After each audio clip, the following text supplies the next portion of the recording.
Meeting to order. We respectfully acknowledge that the County of Haliburton is located on Treaty 20 Mississauga territory and in the traditional territory of the Mississauga and Chippewa Nations, collectively known as the Williams Treaties First Nations, which are Curve Lake, Brahma, Hiawatha, Alderville, Scugog Island, Beausoleil, and Georgina Island First Nations. We acknowledge a shared presence of Indigenous nations throughout the area and recognize its original Indigenous inhabitants as the stewards of its lands and waters since time immemorial. May I have a mover and a seconder to adopt the agenda, please? I'll move. Adele and Walt, thank you. All in favor? That's carried. Thank you. Were there any points on the consent agenda that anyone wanted to pull and discuss before we move to accept that? Seeing none, if I could have a mover and a seconder to accept the consent agenda.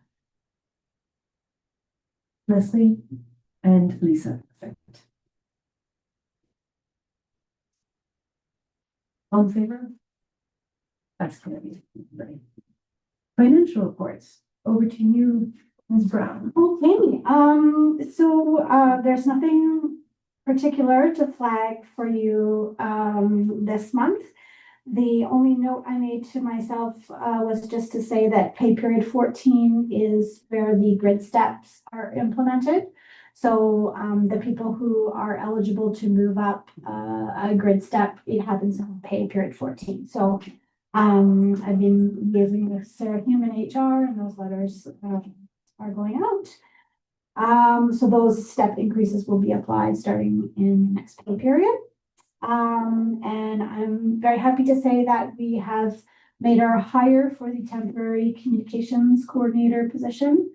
So Patricia is still away on leave, and we have found someone who actually used to be a branch assistant here at the library, and she's returning. So that's wonderful news. She's got some library experience already, and she is starting tomorrow. So the admin team in particular is really, really happy to have that help in the office.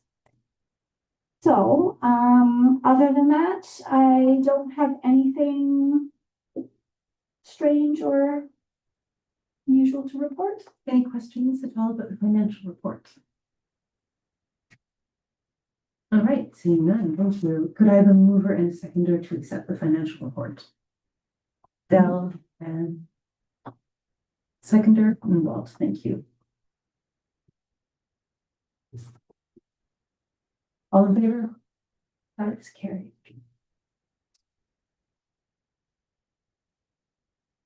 On to new business. A simple yet very welcome change, I believe, is first. Yes.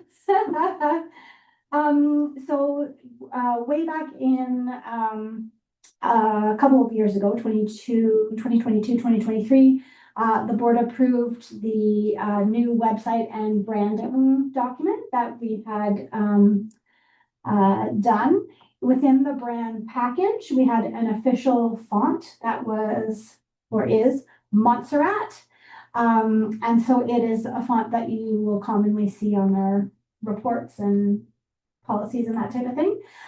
It has on the staff side caused quite a bit of grief because it's a non-standard font. And so it can cause glitches. Our IT department has had to come in to do support around it. And we've heard, it came up during the policy committee meeting actually, about it can be difficult to read, especially when converted to PDF. So we would like to request that the official font for board documents going forward, so I'm not going to go back and change documents, but just for things like when we submit reports to the board in our policies, that we shift from Montserrat to Arial, which is a very nice, clean, standard sans serif font, easier to read, available in a standard way in Microsoft 365. And it's not a dramatic shock away from Montserrat either. I don't think many people would even notice that there was a change when a report came out. Any concerns or disagreements? So everything will be in this new, in an aerial plan. So just going forward, the things that are anything official, when we produce reports and put them in your agendas, it will just have a standard Arial font rather than this Montserrat font. It does have a little bit of a distinctive look. So, but the Arial font is everywhere. It's clean. It's easy to read. It's But when it comes to the public facing branding, like new signs, no. So yeah, we won't be updating like our logo or letterhead, or it's just when we have to exchange documents back and forth, it's just won't cause the same glitches. There's no cost. No. no. Problems, questions? All right, could I have a mover and a seconder to approve that henceforth the Arial font will be used in place of the Montserrat font in the creation of official HCPL documents, for example, board reports, policy documents, etc. Adele. And seconder? Oh, thank you. All in favor? And that is carried. Right, now here's the slightly heftier part of our agenda. It's a preliminary 2027 library budget discussion. And if I could just take a minute to contextualize here. This is not, nor are we anywhere close to approving a budget at this stage. That's not what is being asked of us right now. This is at the request of the board. We are bringing the budget to the board now, early on in the season, so we can gently start having conversations about the direction we want to take it in. If there are any amendments that the board wishes to make on the back of what was discussed at County Council last year, we want a sort of a longer lead-in time to that conversation in case there are investigations to be done, a little bit of thinking at the drawing board and bringing back, et cetera. So what I requested as board chair, what I requested of Andrea and team is that she bring forward what it will cost to run the operations as they are now with minimal change. Now you'll get into some details, things like step increases and other things that have not been determined by county yet are not there. There are a few unknowns still, just because we're a bit early into the budget season. I mean, we're really early into the budget season, and we will have an opportunity to bring the thoughts of the board to county council, to county staff, to Gary and to Andrea Robinson, and get their inputs on how best to configure things. But the request was, show us what it would cost next year to the best of your ability to run the show as it is being run now, so that the board can begin the conversation of, do we keep it where it is? Do we try to find additional cuts over the cuts that have been made in the past?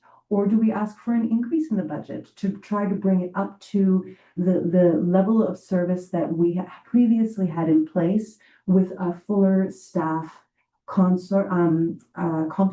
Because as we know, right now the staff are really, really stretched. So that is the conversation for today and moving forward. Would you like to take us through some of those line items then? For sure. As Jen has just mentioned, this is a status quo budget. Anything that I thought we should chat about specifically, I've highlighted in color. The two items in orange are in particular for discussion because they are tweaked from what we saw then. So the first bar in orange is 10,000. Oh, sorry, I did print extra copies. Everybody else sees. Jen, did you like a paper copy? Sure, great. So we did have in front of the Minden Hills branch, there was a giant sign for the Minden Hills Cultural Center and for the library. The Minden Hills Township staff have obtained some quotes. Oh, sorry, and it was rotted and came down in a windstorm. So there's been some groundwork done by Minden Hills Township staff to look at a replacement. And the numbers that have come into them so far are showing that it would cost over $10,000 for, this is an outdoor sign, kind of when you drive in to the branch. We've also received considerable feedback from our Dorset patrons for a desire to have better exterior and interior signage highlighting where the library is, that it is in fact in the Dorset Recreation Center in the basement. So $10,000 for those signs, that's a very rough ballpark figure. And so that's one of the numbers that I'm throwing out to you today to start a discussion if that's something that you want the library board to be considering for next year's investment with Minden Hills and or for Dorset. The next item for consideration, so I'll go through them and then we can talk about them, the ones that are new. So then I have added funds into the per diem board fees column for next year for 2027. So we haven't really been spending very much in that line. However, it will be a new term of the board. And I think it would be, in particular, if the board members change, it would be great to do a board tour, which will involve the transportation and provision of a lunch, to do a tour of all the branches. And I think it would be a really great idea for one or two board members to attend the Ontario Library Association Super Conference. This is a very large conference. People come from all over Ontario and from other provinces, even it's the largest library conference in Canada. And just to get a perspective on librarianship in Ontario in general and get lots of good ideas and sort of some added context for what we are doing here in Haliburton. So that those two things I put in orange as topics for you to discuss and recommend whether you'd like them in the budget. The section in blue is for all the wages for 2027. So this is a preliminary estimate that I received on Thursday from staff in the finance department.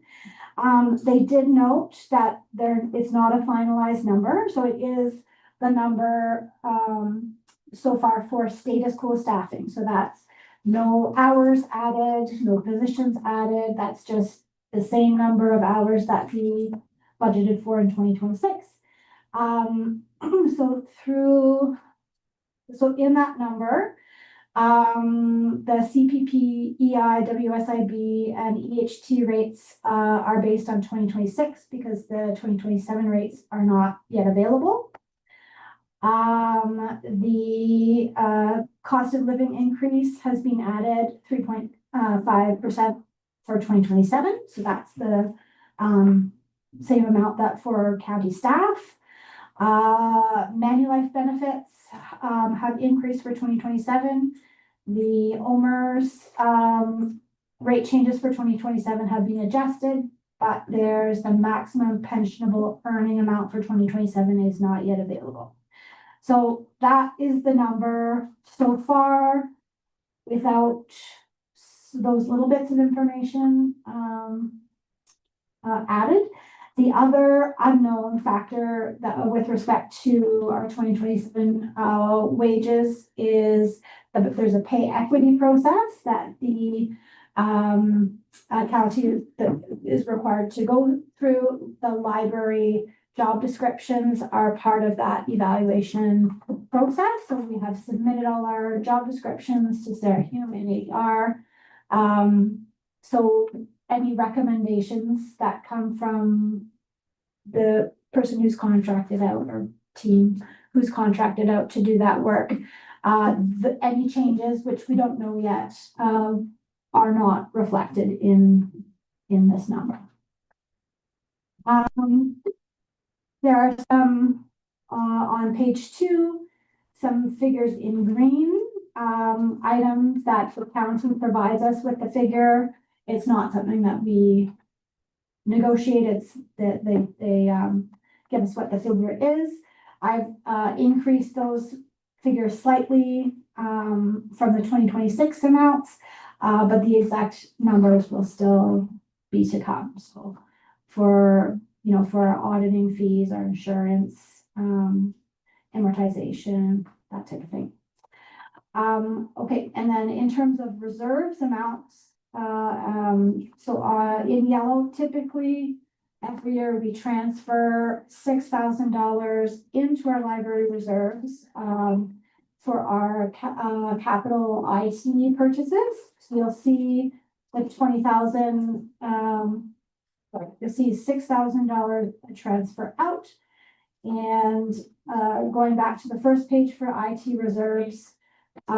Coming out of reserves, we have an estimate of $20,000. It's IT provides us with that amount. We don't have it calculated yet for 2027. So this is for the computer replacements that we have to do, like the public computers, the staff computers, laptops, that type of thing. So I've done a rough estimate of $20,000, but that is another figure that we will still be waiting on information for in order to calculate exactly. So I've put the transfer from reserves as 20,000 with an estimate that that's how much we'll spend on IT purchases. But again, that we'll have a clearer picture of that figure in the fall. So with all of that, including the two orange columns for signage, or rows, I guess, for signage, and the increase in board fees. So all of those expenses minus the amortization, the total expenses are $1,567,515. If we subtract the amount of revenue from sources other than the county tax levy, which add up to $160,853. So that's primarily the provincial PLOG, Public Libraries Operating Grant, money from the Friends, money from photocopying, the amount to request from county council, according to the status quo budget, would be just over $1.4 million. So that's kind of a run through with the highlights that I've gone through in the notes for 2027 column. Just I guess a note, things that aren't flagged in color, but a note. So if we don't increase the book budget and we don't increase the ebook budget, those budgets, it does mean we're actually shrinking. We're not buying as many books because with inflation, all of those prices go up. So it is in fact A real turn. a decrease. Yeah. So are there any questions for clarification first before we get into a general conversation? Do you have at hand what we actually have in reserves right now? I have the figures from the finance department. Yeah. So this year we are using from our reserves $354,058.57. Right. And that's for operating to make up the difference. Our non-committed reserves, this is from year end. So our non-committed reserves are $94,704.67. And that's not including any surplus that we may have at the end of this year from this budget year. So there is money in the fund for the IT costs. Okay, so at the beginning of this year, after we pulled 354, there was still 94,000. Okay. Curious when we normally hear from the county on the increases in insurance, professional legal fees, and also wage and benefit costs like WSIP, those type of additional increments. So typically, my understanding is that typically it's in the summertime, over the summer months where all the different department heads and the library are putting their numbers into Questica, which is the software that's used to track everything in the budgets. I don't know the exact dates for those things. Yeah, I'm not entirely sure, but June is early. So as Jen mentioned at the beginning, like we're trying to back this way up because the board needs to have a conversation. Are we gonna proceed with the school budget? Are we gonna look at cutting substantially, which means doing a lot of work in terms of where we would find those cuts, or an increase that would restore it to the staffing level that it was previously. The reason I asked is that they're not a huge values, but that they're not something that upsets things at the very last minute, you know, that it can be included in the planning. Yeah. So Yeah, will put them in, well, in fact, it isn't even me that puts them into software, it's the Yeah. finance staff, so they'll start showing up in those reports once they're known on their end. And what the county has done well, Wilson Scary, I think has been CAO, has been to very clearly identify in the county budget, okay, here are the new requests, the things that we want to do that's new. Here are the step increases and all of the things that are outside of our control. You know, we're just doing good by our staff by putting them through steps and the COLAs and the WSIBs, et cetera, which is seen as legitimately distinct from new requests. So I think so long as we present the budget in a similar way, it'll be easy for us to to differentiate that and understand exactly what the difference is that you're asking about. Leslie, yeah. I just wanted to go to the transfer where it says, need to build in and transfer the time when a new library vehicle will be needed. So would that be included in the $6,000 or is that an additional or where, because I don't know how old that vehicle is or anything. How does that So the vehicle is just a few years old. It was purchased in 2023, I think.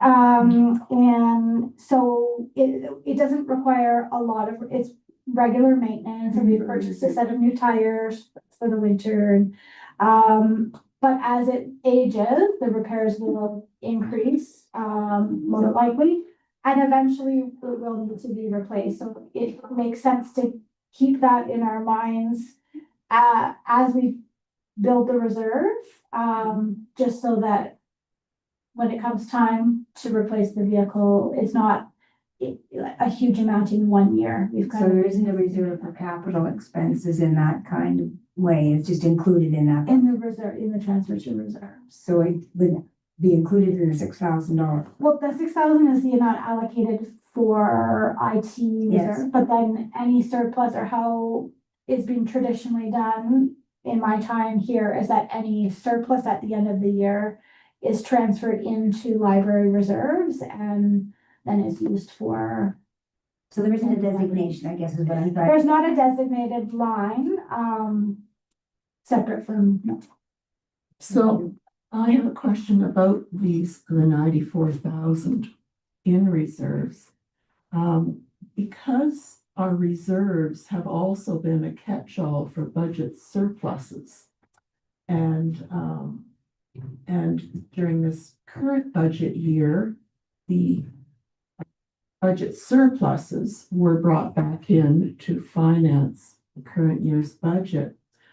And because we do have to plan for capital reserves, I'm wondering how much of that 94,000 is true capital reserves, in other words, the 6,000 that's gone in every year, and how much is previous year's budget surpluses. And I think that's probably an exercise that county finance could do to let us know, because I'd hate to get into a situation where our funders are looking at our dedicated reserves and saying, well, perhaps they should be used to finance your budget.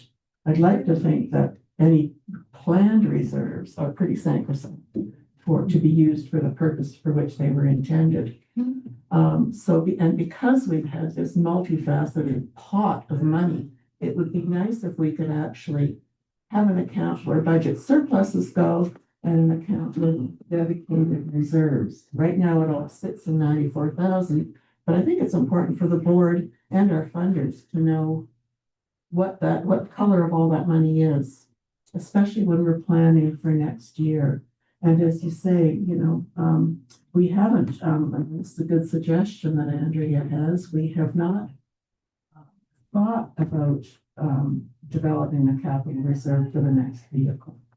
So I think that's a conversation to have. It could also be a conversation of, would it be an idea to lease a vehicle? I don't know if that's done, but that might be another way of handling.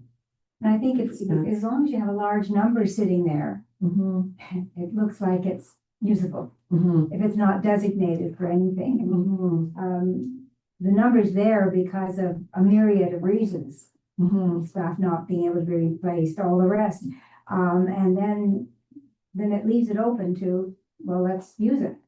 But what was it, and how many years did it take to build it up? All of those kinds of things. I'm not a believer in reserves just sitting there undesignated. Mm-hmm. Ever. I think it leaves it open to too many people wanting to use it. Mm-hmm. So I could explore that with county finance of having a way to have the lines tracked for the different, so for IT reserves, for any funds transferred from and then potentially for vehicle related expenses. I mean, we have to date used the reserves for all different types of things. So we got like the air filters when it, COVID / smoky forest fire times. We bought the van for reserves, lots of the branding materials. So we have used that for a bunch of different things, but if it was kind of line by line, this is, what we're saving up for, I think that's a really good idea. I do like, and if I could just jump in, I really do like that. I think when it comes to surplus management, my inclination would be to go back to the county and say, how would the county deal with the surplus? And maybe the way they manage surpluses would be amenable to the board here at the library, so that when the surplus question comes up at budget time, it's a similar interpretation as what's happening at county council. And I can't honestly say, and I look to my fellow council members, I can't say offhand exactly what we do with any large surplus at the end of the year, but it would make sense if it's possible to tailor it to be similar to the counties. That might be a good way I forward. think using the word surplus and reserves interchangeably is not a good idea. No, it's not. Because the No. surplus, it's only coming from one pot. Yeah. And I think we need to look at, there probably isn't a surplus. It's money that wasn't used because of a reason. An employee wasn't there, you couldn't fill the job, or whatever it was. Yeah. But that needs to be really tracked, or else it looks like we've got extra money. And I don't see any extra money at first glance. Like, I'm very concerned about there's no new money in not even inflationary built into books, but to say books, for example. And I just think surplus carries with it, well, we didn't budget very well. Yeah. And I don't see that that's the issue. Yeah. at all. Yeah. Yeah, and just a little bit of history, when we did buy the van, that was from surplus. It wasn't a planned over a matter of a few years saving for a van. The money was there, we needed a van, let's get a van. And it was suddenly Christmas in January. I was gonna say, I wish that would happen when I need a new car. Yeah, so it would be good and not only going forward, but I think we need to identify what that 94,000 is. I do have a list. So I do have a list from finance of, it goes to from 2020 year, 2020. So prior years, it says $228,716.20. I don't know how long it took to come up with that balance for prior years. And then it does say in this list, the transfers in and out. Is that a ledger listing? Would you be able to share this with us? Because I think that Yeah. that gives us a good idea of how our reserves have been used. Yeah, so the things, it's, so there's some that was used to cover an expenditure over expenditure on books, the van,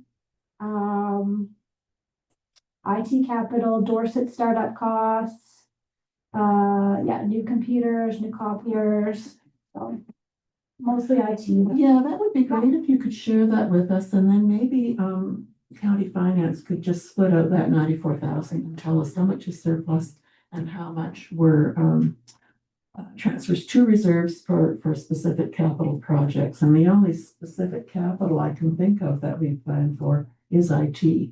Yeah. So then we know what is IT reserves and what is surplus. So I've got three takeaways then, asking for a breakdown of real reserve versus surpluses from the county.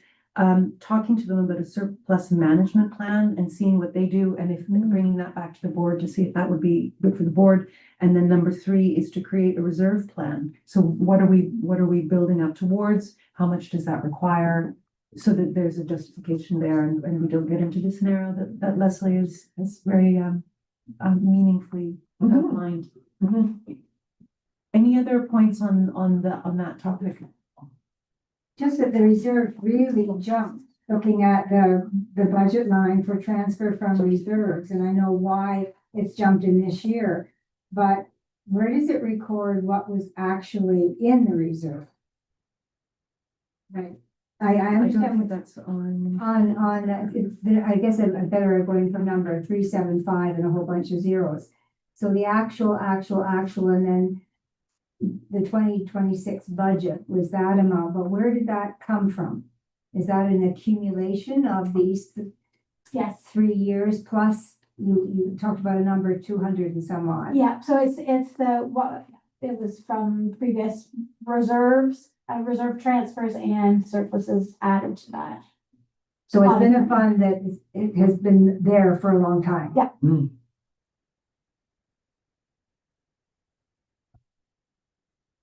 Other questions for clarification? Yes, please, the signage for Minden Hills and Dorset. Is the cost going to be shared with the townships? So that's for discussion. So I received an email a few days ago from Minden Hills Township staff saying that they had started looking at the cost of the replacement signage and that the estimates were over $10,000 what they had received so far. And her email mentioned that she was hoping that we would cost share.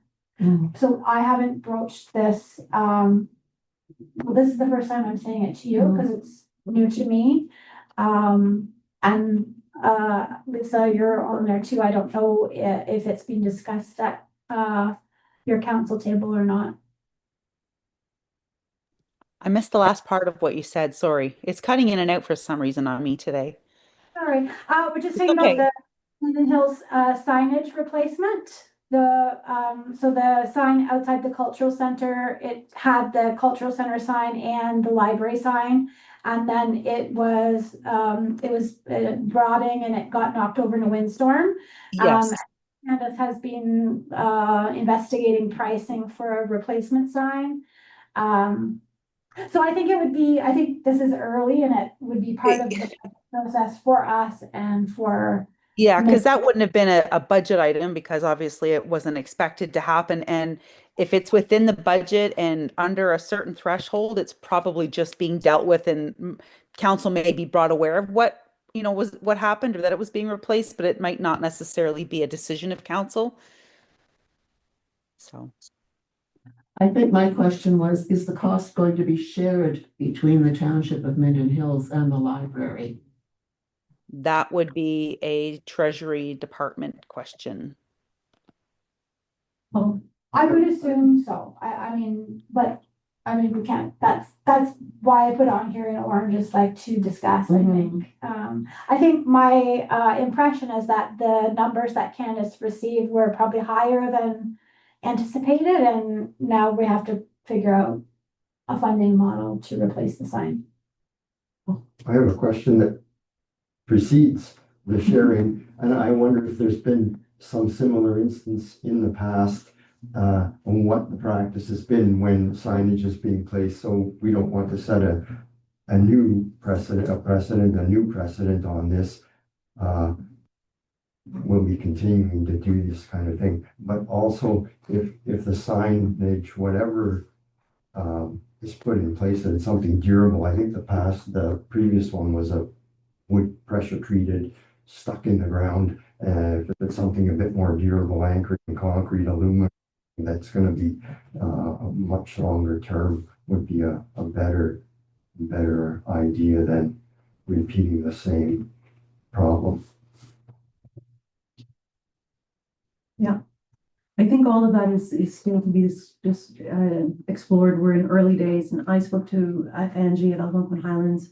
Well, I emailed her and asked about any of our bylaws that relate to funding the sign or replacing the sign. And she said, well, it would have to be consistent with, and she listed off a couple of bylaws, but we didn't drill all the way down to Algonquin Highlands expectations of whether they would pay for all or part or none. But it's on the desk now. Okay. Yeah. It's a negotiation is what I'm hearing. It's probably going to be a negotiation because I believe the library bylaw says it's up to the townships. And so we're just seeking the township's bylaw to make sure it is consistent with that. And if it isn't, and I'm going to guess it isn't. So if it isn't, then, then there's going to be a conversation that will have to be had. Yeah. Lisa. I was just gonna say, and that's something I don't mind going and speaking to staff and bringing that information back, or I could even send it out via an email. But yeah, it's kind of tricky because I mean, anything that's the building should be the townships, right? So I'm not 100% sure, and I don't want to give the incorrect answers, so I don't mind looking into it. Thanks a lot, Lisa. That's great. And it would be a joint sign as well. It wouldn't be just a library sign. I think it would be for the public. Exactly, right? So it's not just for the library. So I'm wondering if it kind of more falls under actually the cultural center budget rather than the library budget. But again, I will look into that. Thank you. Great. That's great. We're sure it does.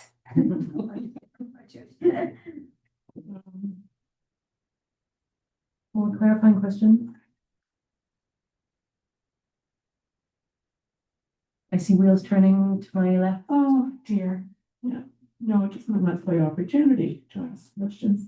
So the 6,000, do you think that 6,000 a year dedicated to reserves for future IT purchases, is that still a good number? It hasn't changed in quite a while. So I think it hasn't changed because we've had money flowing into reserves from all the surpluses. So Right, that's why I think we haven't needed to increase it. But okay, I think the conversation today about really nailing down the separate lines, I think would help yes, to determine, In creating reserve plan. Yeah. Identify Okay. because we don't want to just, spend, like we can't, then just spend $94,000 because next year, have to buy X number of computers and laptops, like there's a replacement schedule. that we I follow, think that'd be so- really valuable. Mhm. Yes, Paul. I had a comment, I'm not sure if it's at the right point in our discussions, but because there are no change in the numbers and it really means that there's a reduction Yeah. in the money that we would have. I think the budget should really reflect some a value that's tied to the cost of living inflation on all of the lines as a start, so that changed and that we can't continue to deliver the operations that we're delivering now. Here, And here. that's Yeah. my sentiment. I think I'd like to stick with that. I think that's entirely reasonable. Certainly in other departments, if there are expected increases to maintain the level of service that we've got, those are simply built into the budget. So I think that's a very reasonable statement. Now we are, and it is good timing. I think if there are no more clarifying questions, it is the moment to start to think about what do we want to do as a board? And I'll remind myself and my fellow colleagues from council, we have our board hats on now. So what is in the best interest of the library? We as council members will have an opportunity to debate it with our council hats on at another stage. But as library board members, would we all like to see a status quo plus inflation? I think that's more than reasonable. So status quo plus the changes that we discussed, information we still haven't received, inflation, etc. But same operating service as last year, which would mean increasing our ask to the county by the amount that was deducted last year and taken from reserve instead. Or is there an expectation at this table that we would try to seek further reductions in order to meet the philosophy of the county council when they made their decision last year at budget time, and recognizing that the very strong hope that was put forward was that some of the external pressures elsewhere in the county would be lessened and that we would be able to come back in some way to where we were before. But, the message received was, we want to see if we can keep costs as low as possible. So honoring that was, those statements were made. Or do we want to go in the opposite direction and restore a previous level of service to what we've had in the last couple of years? Or, increase for any other strategic reason that every organization is entirely at liberty to discuss and enjoy and look forward to. Are there strategic things that we would like to do that are in addition to what the status quo is? That is also entirely legitimate. So I open it to the floor. Cease. Yeah, I have a bit of a question on that, and that is last year, for whatever reason, there was a tremendous amount of pressure being placed on the board to use, whether we call it surplus, whether we call it reserves, it really doesn't particularly matter what you call it. We just call it money. And a significant amount of that was taken from this pile of money that was surplus. So really, it wasn't a reduction in cost. It was an alternate revenue source that we had.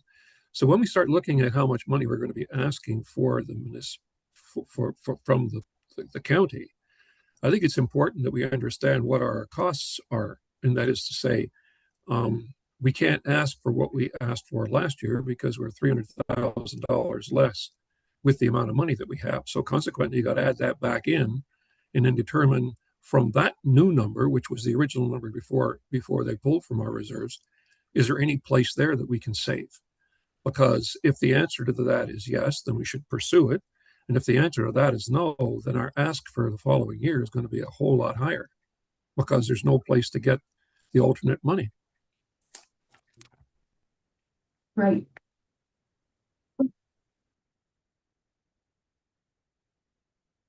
Other thoughts? Well, one of the thoughts that jumps out at me is do we have a cap on our reserves? Because when the reserves keep building and you haven't got a line by line, then it's there to take and use.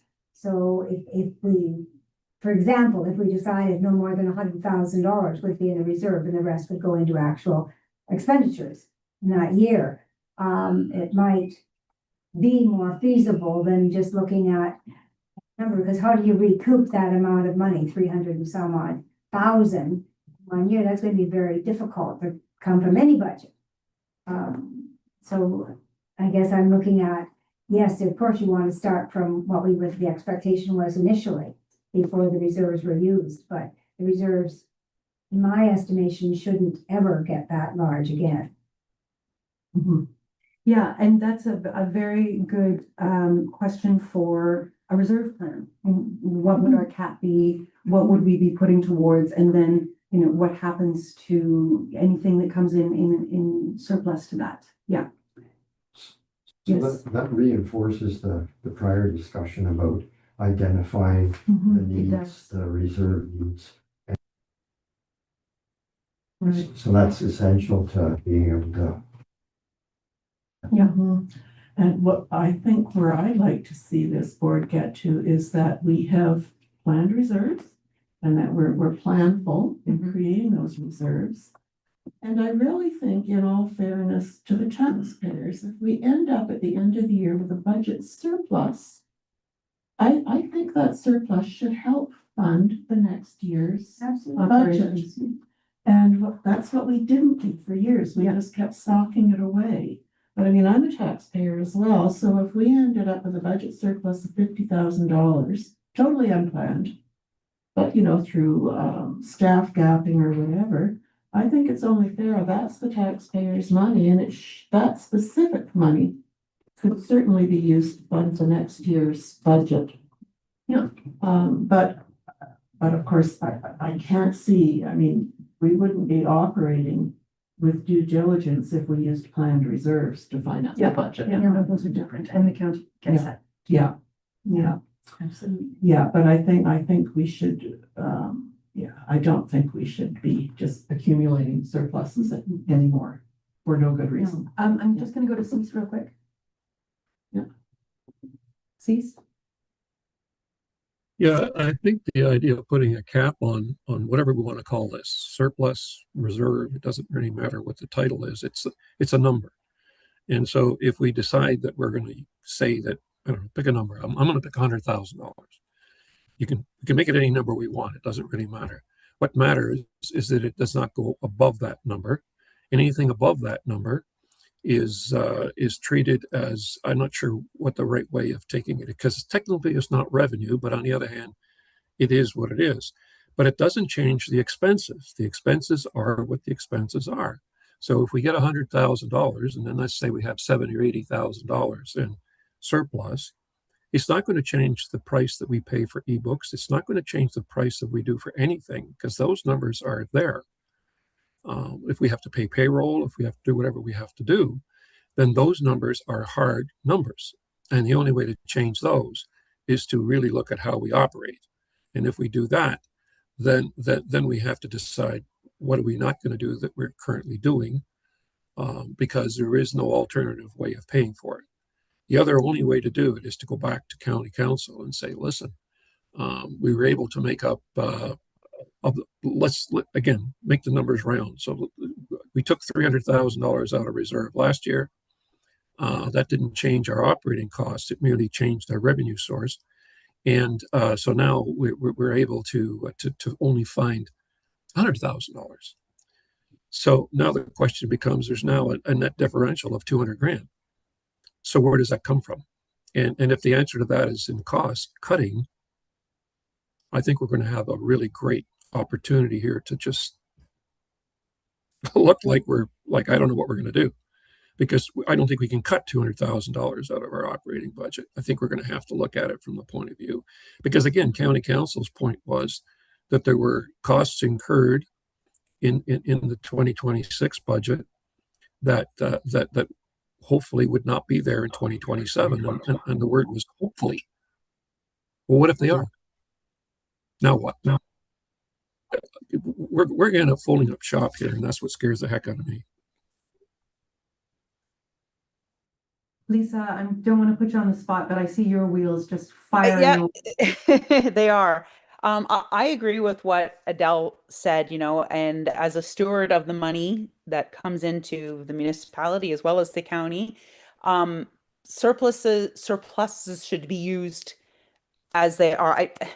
It's not the same as having your reserves and your surplus. Like a reserve is something like we talked about the vehicle earlier a few minutes ago. You know, we need to possibly plan to replace it eventually. So you would put, I don't know, $5,000 a year towards replacing that in 10 or whatever. But surplus should not sit in a budget. It should be spent. That is the taxpayers' dollars. But I would say that when I'm looking through your budget here, Andrea, for things like your ebooks, I wouldn't leave it. I would personally put the cost of living at least added to that to go to county council. And I think that Andrea Robinson would tell you the same thing. I don't think it's responsible as the board to not increase those, at least with the cost of living, because if we don't, then it will decrease because the cost of the items are going to go up, but the budget isn't. So yeah, I think a surplus should be spent. I think reserves should be created for specific items, and I think we should add the cost of living to the line items that we know are going up annually. So here's a thought, and I'm not a municipal financial expert, so I don't know if it can be done this way.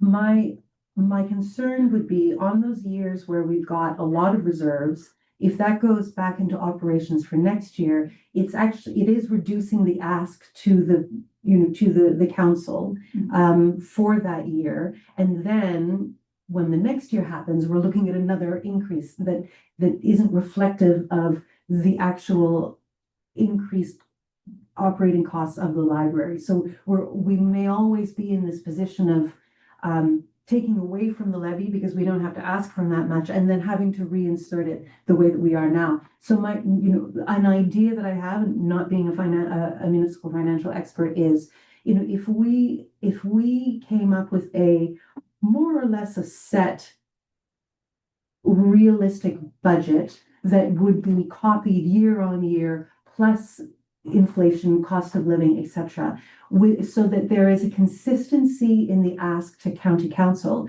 And then if there are surpluses, we say, okay, this is what we're going to do. This year, we're going to buy more books. Or this year, we're gonna buy more audiobooks. And we increase our budget on some of those lines, knowing that the following year, maybe we won't be increasing by so many books again, because we're trying to maintain a consistent level of ask with the with the county council. Paul. I see two issues. One, there may be a different input into the whole mix, some environmental thing, a different, I don't know, let's say AI. Everybody has to implement a certain AI initiative as an example. And so we need $100,000 extra to do it. So you have to somehow put another line in the budget. So that's one issue. Yeah. The other thing, sorry to cut you off. The other thing is that possibly by taking the surplus that's above a cap, if that's what we end up doing, giving it back to the county, and then the county gives it to us in the next year. And that way there's some record of the surplus and not a reduction in the budget. Yeah. Mm-hmm. Yeah. Yeah, and the way I was speaking to it was that we asked for, the budget should be consistent year over year with inflation, unless we decide to do more or we decide to do less. And then otherwise we just ask for the same amount every year, increasing. Yeah, plus inflation. Now, if what happens is if the budget, if the library can't spend that money, staff vacancies, whatever, I really don't think we should hang on to it. I think we should give it back to county, and then they use it to help fund the following year, so that our ask is always the same. But we may not need the same amount of money based on what has happened the previous year. So this is a topic that I think warrants going back to county staff and saying, what would work for both of us? What's the best way of making it work for both of us? And if you and I have those appointments in July, then the next time we meet as a board, we'll have some answers to that. Yeah.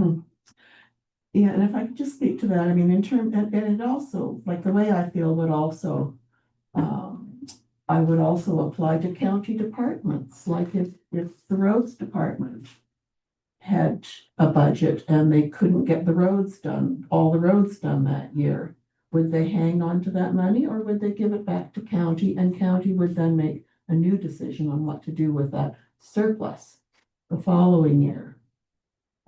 So I don't think just because we're a separate corporation being funded by the county that we should look to keeping county money that we didn't spend.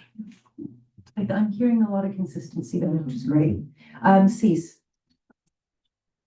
That particular example that you gave may not necessarily apply in the way we're talking, because what you're basically saying is that we didn't spend the money because of whatever reason. Maybe the weather was wrong or something was wrong, but we have full intentions of spending it and we know what it's being spent or going to be spent on. So that could go into reserve because we're going to spend it on the thing that we actually said we would spend it on, but just not right now. That's a good point. I don't think that's what we're talking about. We're talking about money that we're not really sure where it came from because it's overstated somewhere. And we're not really sure what we're going to do with it because there's nothing allocated to it. So I understand what you're saying, but I'm not sure we got apples and apples here. Right, I agree with you now that I hear what you're saying. Yeah. But all of that can come out in the wash. Like we can create as many fine lines there as is helpful. Yeah, listening. And I think that the other thing is that we have to see the budget and what has been spent every month. That you have to keep track of it. And if for example, if staff is away and there hasn't been a replacement, that's going to be some money that could be seen as savings, but it really isn't. And that could be, just as C said, is going to be attributable in another way.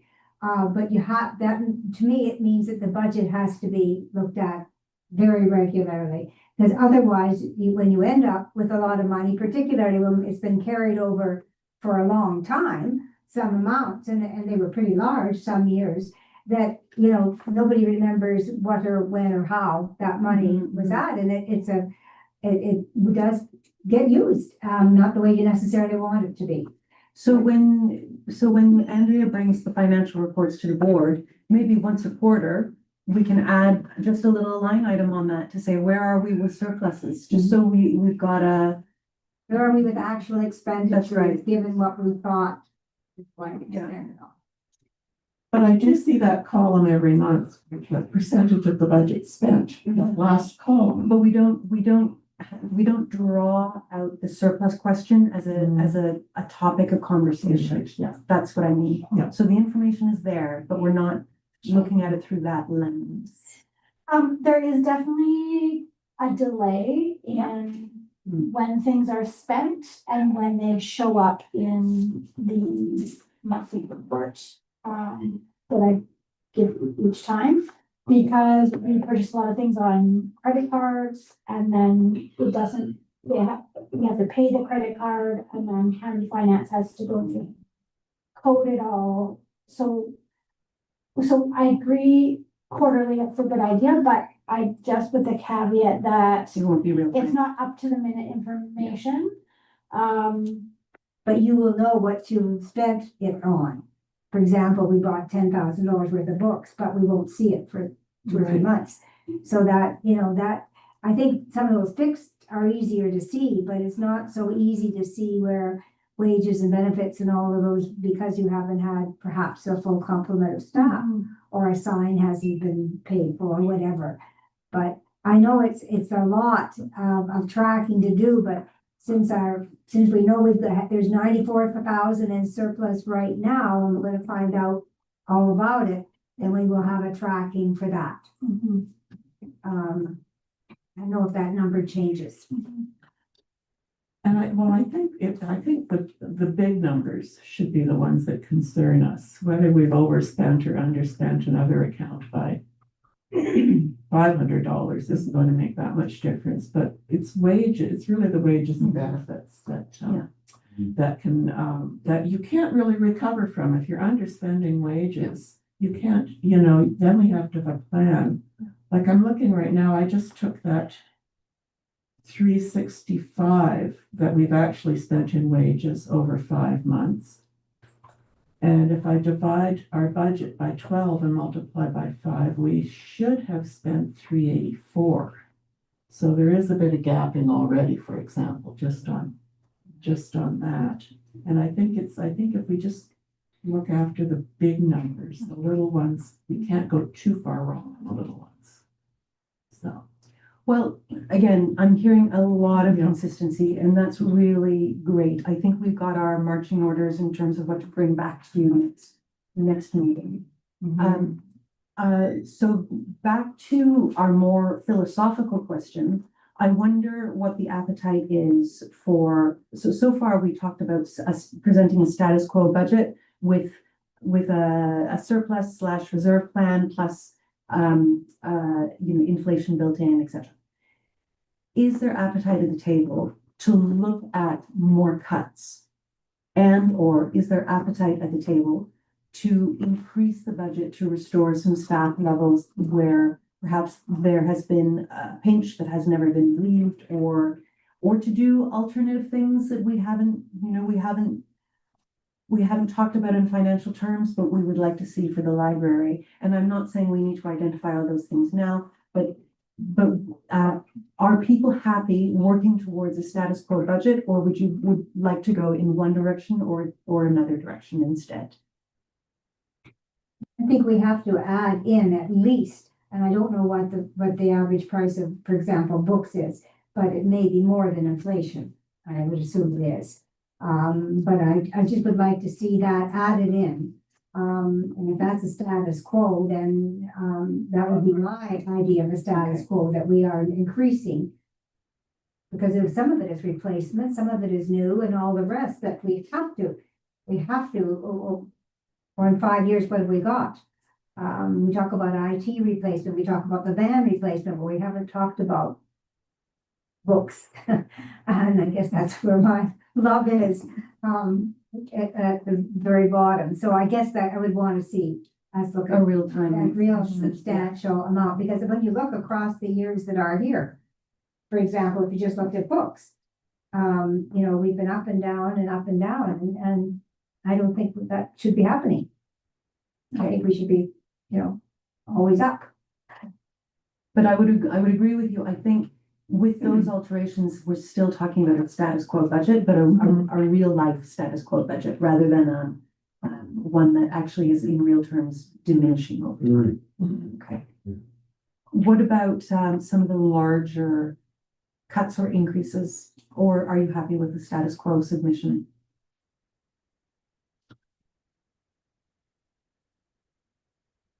I would be interested in knowing, in terms of wages and benefits, what the cost would be of extending benefits to employees who don't currently have benefits.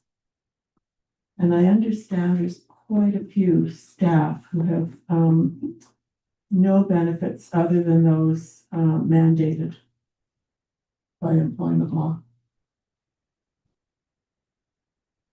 We can inquire about that.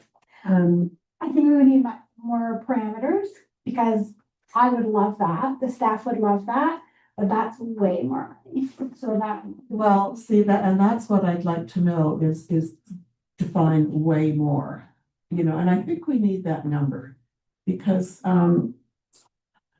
it's bothered me that some staff have benefits and some don't.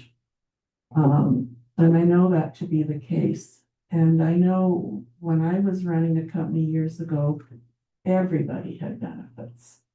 If you were working 21 hours a week, you had benefits. So I'd like to know if that's possible, based on the costs of life, really. Living. Yeah. Oh, go ahead. I'm in support of that, and it's not so altruistic as you're. I mean, I think it's important that there's equity, but also it seems to me there's a lot of competitions for front desk staff there. It's very much a revolving door. So in order to attract people and retain them, to reduce the burden on Andrea and the administration of the competitions and interviews and so on, I think that would be a big plus for the organization, and it would reduce the burdens in the admin area and the cost in the organization for training.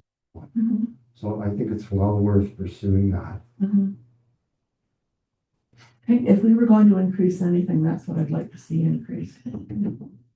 I think that's a good question. And again, I keep thinking about county staff, and only because they really understand how things tend to work with, a lot of our staff are unionized, and so the non-unionized staff we try to keep level with the union demands over the years. County union, right? That's Yeah. right, county union. Yeah. So it's a complex little pie. Mhm. And of course, there's all the legislation as well. So, but I can certainly commit to taking it back and asking questions about that. Yeah. Yeah. Yeah, because I think we need to know if we really can't afford it. It becomes philosophical as well. Right. How much it's not we, how much can the taxpayer afford? And does the taxpayer want to fund that kind of benefits, you know?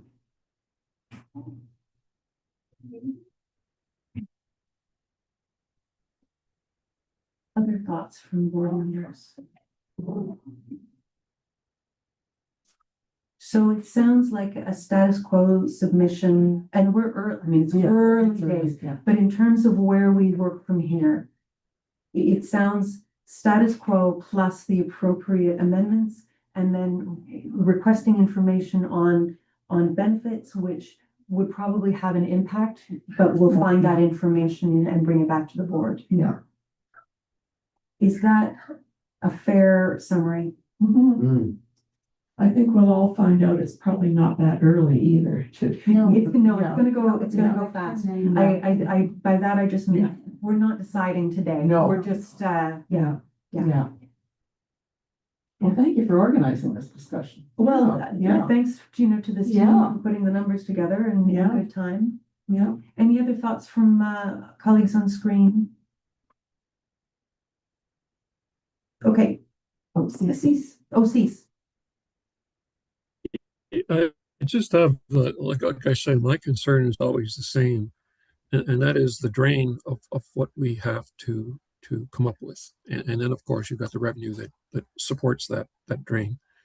I think it's extremely important that we establish, first off, not so much where the money's coming from, but what amount of money do we physically need to do it? And it's based on something like, for instance, let's look at gasoline. I mean, price of gasoline is going to go up, whatever. You can guess that one to the nth degree, but say 5%. Okay, so that's an easy one to put 5% on the cost of fuel. So it's not a hard one to do. But then you start getting into more to things that are more tangible. An example there now would be books. From the number of books that we have, how many normally, just like anything, wear out and should be replaced? Are we having less of them? And then secondly, based on the demand that we're getting, are there new units that we should be adding? Maybe we don't know the titles, but we might know the amount. Now we have something tangible. We now know we need this many items. And then quantifying that, and I realize that the price of books varies significantly depending on what book it is. But I'm sure we can come up with some kind of a standard average that would say, okay, it's roughly $50, $30, whatever it works out to be. And then that becomes the number that we would put in for this year. Now, to go back to what Jennifer was saying, we can compare that to what we had last year, not so much in the actual dollars that we're getting, but the dollars that we're spending and the units that we're spending it on, and be able to say, does that make sense? Is that what we did last year? Did we buy that many units, and did those units cost roughly that amount? And will inflation, based on what we're calculating, do that? Now we got a number that says this is what we should do if we want to be a responsible library. Now, then the real world kicks in and says, okay, now that we got that number, where the heck are we going to get the money from? So now you got two sides to it. So I'm not really as focused on what is the final ask of the to the county of the final number, the dollars themselves. Because if I'm sitting on county council, which I do, I would ask, what do you want the money for? What are you going to use it for? And that explains, if we know that answer before we start, then we don't get into the kind of problem we had last year where they just said, well, cut $50,000 out of your operating budget. And then you come back with, okay, that's fine. We can do that, but where do you want it to be cut from? Somebody's going to pay the price somewhere. Either we reduce service, we reduce people, we do something. I think that's the way. I think that's a good summary of the conversation, Cease. Yeah, and I certainly look to our collections coordinator to come up with, with that assessment of the budget and for the books. And I think that's the kind of stuff that happens before it hits the table for us. And I trust the staff are going to do that as we go ahead. And we now have certainly the blessing from the board to be real-time budgeters instead of real loss budgeters. So that's great. Before we move on, Andrea, I wonder, status quo, how does that sit with you? Is there, if you were to make changes that would support your team to do the job that they all want to get done, what might that look like? Do you think that status quo would work? Would you like to see an increase somewhere? I think it's important that those needs be said aloud, because again, she's prepared a budget as per my request, which was a status quo request. So is there anything you want to say now or later? Sure. I will be honest with you, and in 2024, I was asked to reduce the admin team salary component by $115,000. So we did that, as you know, by cutting one position entirely, by taking the programming and outreach coordinator position and taking it from full-time to part-time without those benefits.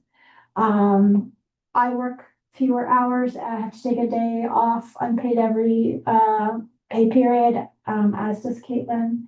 So we have way less staff capacity and we have equal expectations on us, and in fact more, because many of the the things that we're talking about today, like additional tracking, that's additional staff time, right? And so we've already shrunk the team. When I proposed the model, I said, I think we can do it with this.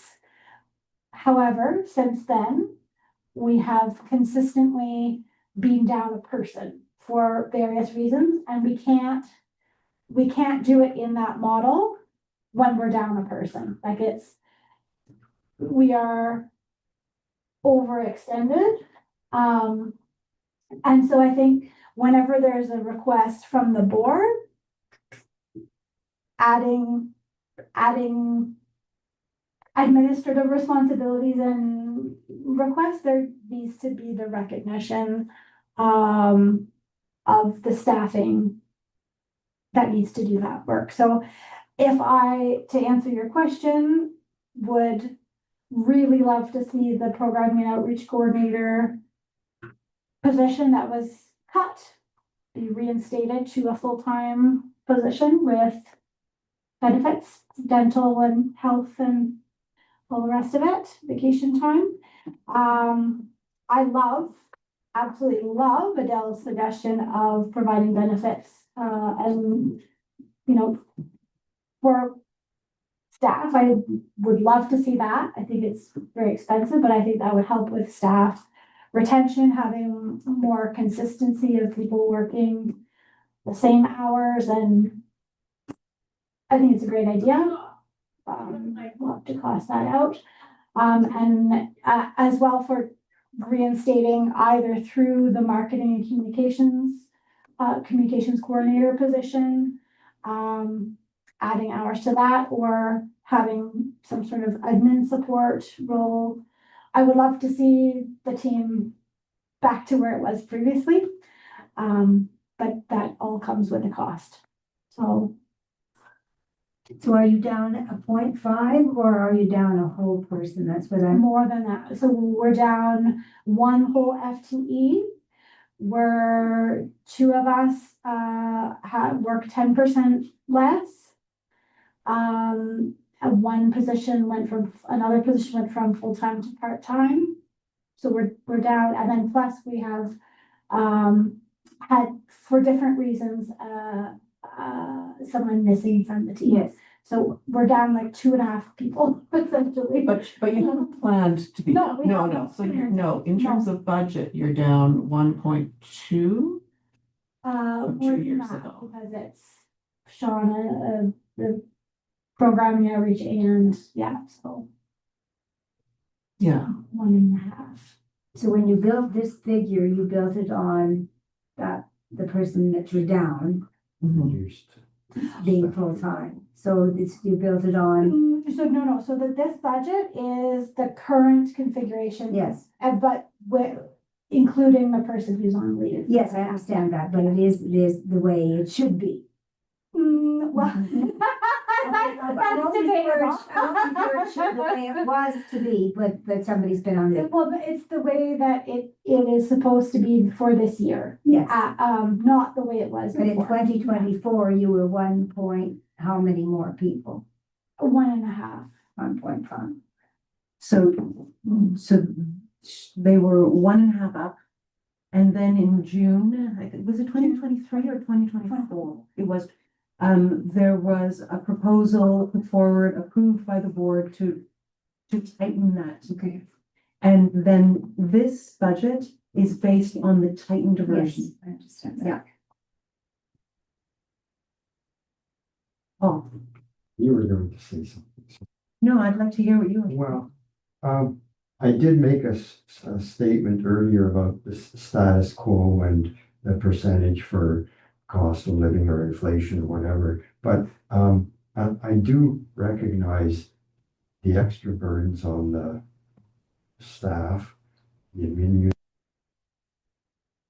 deliver all the things that you do. And like I go on Fridays and check for the public posting so I can read the minutes and get ready for the meeting. But it wasn't there and it's not there. And today it was posted at 10 o'clock or something. And one could say, what are they doing? But reality is they deliver the goods. They deliver it so we can carry on and make the decisions. And Andrea and the staff are always hard pressed. So I would throw my weight behind, we should really get extra staffing back in there so that the work can be done, not at a feverish red line level, but at a more comfortable level that gives people time to reflect and do the work without overdoing, burning themselves out. And time to be sick too, because as Andrea is saying, as soon as one person is gone,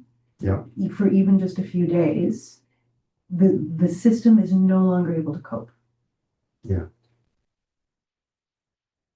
It's So you have my support. it's tough, and it's not, it would not be the easiest request to take back to county council. And that has to be honored too. Would people like to see at the next meeting a proposal for, if there were to be a bit of relief built back in, what that would look like? Because you mentioned the program coordinator position, but I don't know if, in retrospect, after 2 years, you would suggest proposing to go straight back to where we were before, or if there's an alteration on the previous alteration that would help, but maybe not go all the way back. I mean, I don't know because I'm not in operations, and I don't think it's fair for anyone who is not in operations to comment on how other people's operations work. I don't think that's ever fair. No. But looking at, and I'll go back to the surplus again, because that would have purchased another person. Correct? Yeah, and so that what, perhaps if you were able to come back with a 0.5 or 1.0, like maybe two options, would that give us something? Because I'm looking at that money that we don't have the use of, that we might have looked at something like that. No, granted, you wouldn't have that money the following year necessarily to keep the staff, but what is the best use of the increase of staff? Like, would 0.5 give some relief? One, of course, would be wonderful, and more would be even better. But what can we build it? Can we build any in? Yeah. Right. And then my question would be, because it seems like over the last year or two, you've always been short a person unexpectedly. So I'm wondering, just in terms of trying to manage, is it manageable if nobody gets sick? Or really, because I think sometimes, like once you're down even more, it's hard to even get through the week. So and I don't think the board can give you padding in case somebody gets sick, and it's unfortunate when people are off on medical leave or for whatever reason. Maternity leave or gapping, yeah. So I think my question would be, is it manageable with the budgeted staff? I can see that it's not manageable if budgeted staff aren't there doing the job. But you had provided a plan where you could make it work with 1 point something less. Was it working when nobody was off? It's hardly ever been that way. Well, that's what I mean. No, it hasn't been working. It hasn't been working because we've given you the budget, but you haven't had the people. Therefore, it hasn't been working. If you had people in those positions that you get the money for, would it work? Not brilliantly, but would it work? I think if the programming and outreach coordinator was full-time, I think it would work if that was for 7 more hours. Well, it's not about the hours, it's about all the benefits, really. Okay. No, but right now you do have a programming. Yeah, it's for 28 hours. For 28 hours, so But you're proposing 7 more hours. 35 hours. Yeah. So that would make it work.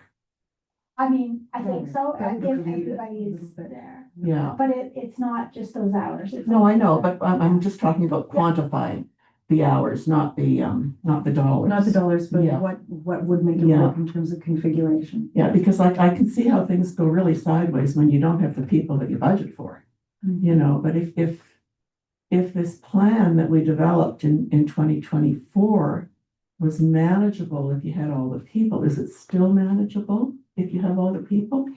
Because there's one more thing to consider, and that's, are there more pressures over the years with those budgeted people? What is there more, Well, there's a new branch. Yeah. We've cut staff and increased by a whole branch. Yeah. So there's already that. Yeah, so I think we have to exclude the pressures that come with people being absent from work and have a really good look at, The configuration. configuration. If everybody shows up for work, can the job get done? Knowing that is Yeah. not likely to happen very often. No, but every company goes through, it has that same problem. Yeah. But what do you do as well? I'm not asking you, I'm just saying, what do you do if you have staff who aren't able to come to? Do you have some people who aren't full-time that could go to full-time? I'm just thinking of the model, having been a school principal, when my teachers are sick, what do I have to do? And there's a model in place. It doesn't always work, of course, but you have to have something to make it work. So is there that opportunity? And because I don't know your staffing, it's not an answerable question, nor is it important to answer, but it's another way of looking at it. Is there something that can be done in the breach when you're short? Because to not be able to have somebody for an extended time, even more than a day, is probably difficult. So is the board in agreement that we proceed with the status quo submission development? But then can we ask Andrea to bring back, the second option, which is, with all of these thoughts in mind, if she were able to reconfigure in a way that would relieve the burden and meet more of the needs, what would that look like? So we've kind of got two potential versions to discuss at the table. I'm not sure I understood what you meant by reconfigure. Well, just, to what Leslie was saying, maybe it isn't, a full-time extra person, but maybe there's a reconfiguration to the reconfiguration that would provide support because we've gone from a 0.75 to a 1, or like if you boosting the numbers doesn't necessarily mean defaulting to the way it was. Right. So is there a new way of looking at it that respects the fact that we've been trying to keep those numbers equal, but also very much honoring the fact that it hasn't really worked, and through no one's fault. It's been too sparse. So she just brings back, hey, here's what one option is, and then we look at the. Just don't want to see you do a lot of work. No, I think the statement you made just a few minutes ago was we opened another branch and we're down. yeah. Mhm. So that, to me, says it all. You can't do more with less. And that's what we're expecting. So what would make it work? That's right. Realizing where we're at. You know it better than certainly some, so what would make it work? And it doesn't also have to be an increase in human resources. It could be a decrease in what those human resources do. Like, for example, cutting programming. Can programming be cut at all? Is all the programming successful? Having a look at that. Well, we did have that conversation at the board a number of months ago, and what was brought was essentially, if you cut, and I'm going to say knitting just because Yeah. I don't know if there's knitting, but if you cut knitting and circle time for 7 to 12-year-olds, you're not actually cutting the budget, and you're not actually cutting the time of the person who is coordinating, because there are 60 different partners and like slews of activities. So in order to make a real reduction in programming, you'd have to cut the person even more, which would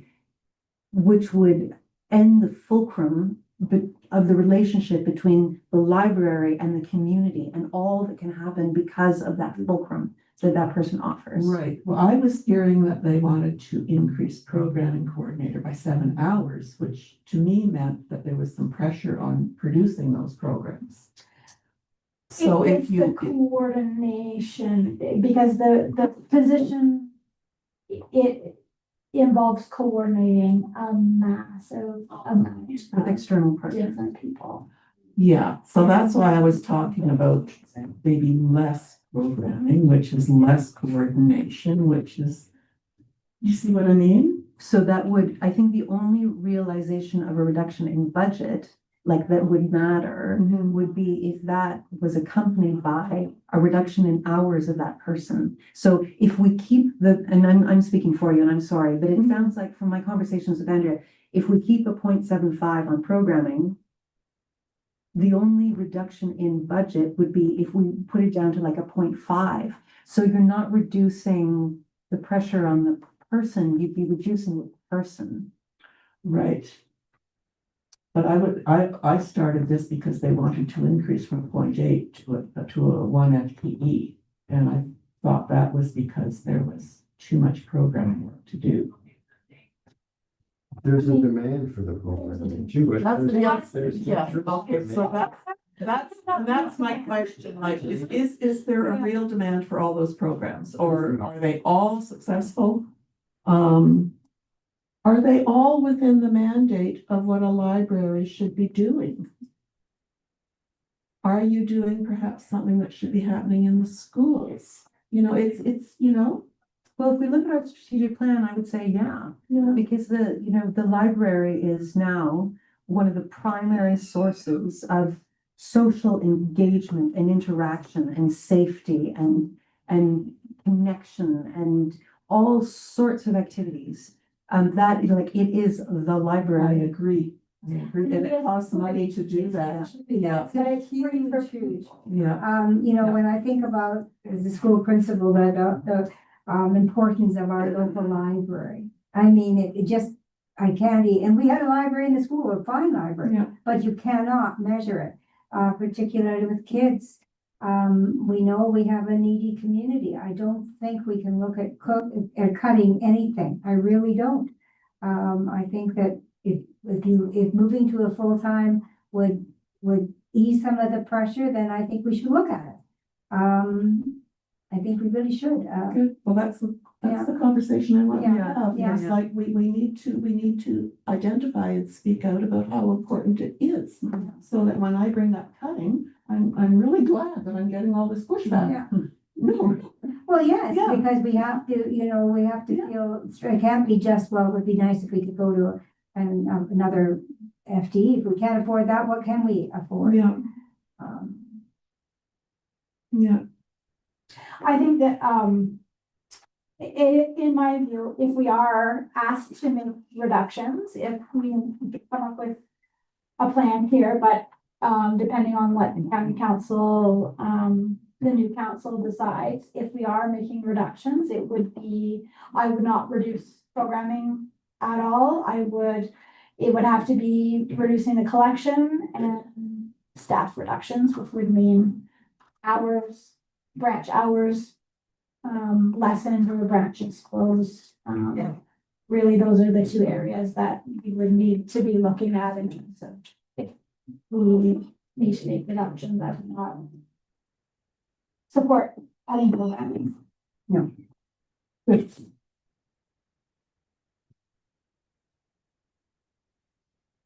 So it would be a work for you to bring back information to us about adding staff in, but I think it would be worth looking at it. Is it? Yeah, it's gotta be worth it. Yes. And we've had those numbers before, because we had those staff before.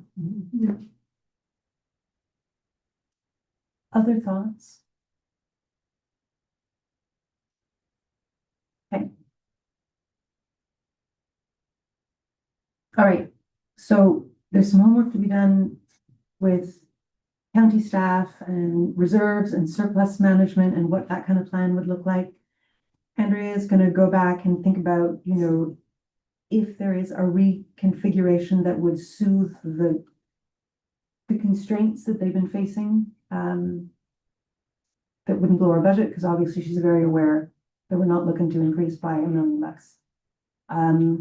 And then we will have a status quo plus inflation, etc., that we've discussed and that Cease mentioned. And we'll also have the option of a slight reconfiguration that would ease the burden a little. Would it be worthwhile to have 3 options? So if we needed to reduce the budget, this is how it would be reduced. I would only ask that if there was a real desire from the board to see that, and I have not heard that, and I've asked a couple of times, and no one has asked for that. Just going to decrease library services. No, No. I don't think we go in with that. Okay. Going once, going twice. And of course, we're at the beginning, you know, this is the beginning. This is not the final conversation, but is there any appetite for a third option? No. Not that one. No. No. Okay. Good. Thank you. All right, I think that's it. And we don't have, I don't think we have a resolution. No, to just see guidance, That, yeah. just guidance. So thanks for that. And thanks to everyone for your clarity and your honesty. That's really, really helpful moving forward. And I look forward to, I really look forward to our next meeting, because we're going to bring good information back and it's going to help us. So I look forward to it. So could I have a mover and a seconder, please, to adjourn our meeting? So you rushed it. Oh, yeah. Do you know what? I keep forgetting that because I go to the resolution Oh, the pages resolution. and there's one. Any municipal updates? Seeing none. Okay. Oh, actually, I have one thing. Okay. The library is supporting the County of Haliburton's EORN study. So just so all board members are aware, we have copies of the survey, paper copies of the survey, if there are people who don't wish to enter the survey online. Staff can help people use the computer if they would like to answer the survey online.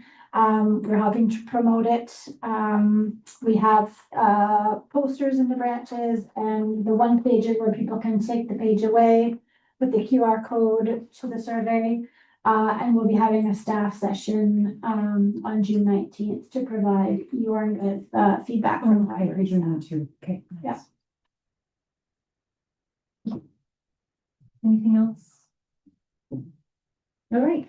Our next meeting is September the 9th, 3 p.m. in here and Zoom.